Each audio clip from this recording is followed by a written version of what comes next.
Good. Okay, great. We covered an awful lot of things today. We had to change it slightly due to the low cloud, yeah? Mm-hmm. So we'll just think about all the things that you learnt that we did this afternoon, even though we eventually got to do some more of the false landings. We did. When we left here, we had fairly not low visibility, but low cloud. Yeah. Okay. We knew probably as we got ourselves out to the west, it was going to improve. So what we started to do was operate the aircraft at what we call low safe cruise, slowing it down, second stage of flap, so we were able to fly them about 75 knots, much slower, so we could see clear of cloud in sight of the surface while we looked where we were going, and we were operating low level. Yeah.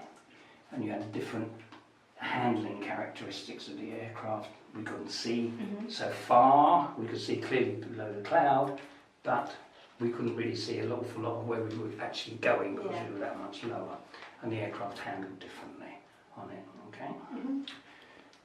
We then managed to get some more revision of the false landings done. Again, the same as we got here, it's just practice again of all the drills which we did, and this time as we got ourselves further out to the west, we found a big airfield, didn't we? Yeah.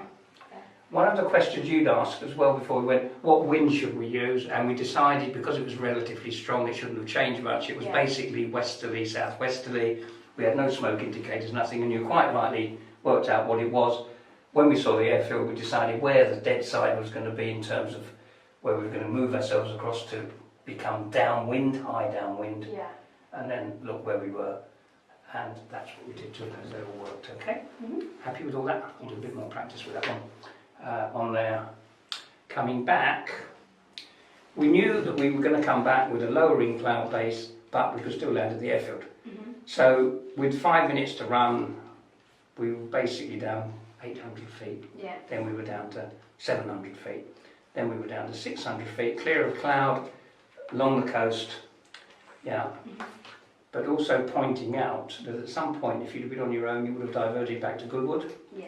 The fact at those low levels, if we had an engine problem, our choices were limited to almost nil. Yeah. We had no choice but the beach, which highlights many, many things about don't fly single-engined aircraft down low, over built-up areas, etc. Yeah. A lot of this is in the air law, Rule 5, low flying rules. But this makes it blatantly obvious why we shouldn't be doing it. We've got no thinking time, no nothing. Yeah. Coming in the low-level circuit, we configure the aircraft second stage of flap, which basically had put us, if we're looking here, all set up for doing a base leg in any way in terms of configuration and speed. So we come downwind, there we are, we're already down at 600 feet, we've got second stage of flap, we're doing 75 knots, so we could then turn, beam the landing threshold, very similar to as if we were almost doing a glide approach, but we got the flaps down already, so it's a much tighter circuit, poor viz, tight circuit, clear of obstacles and landed. Yeah. All good? All good. Okay.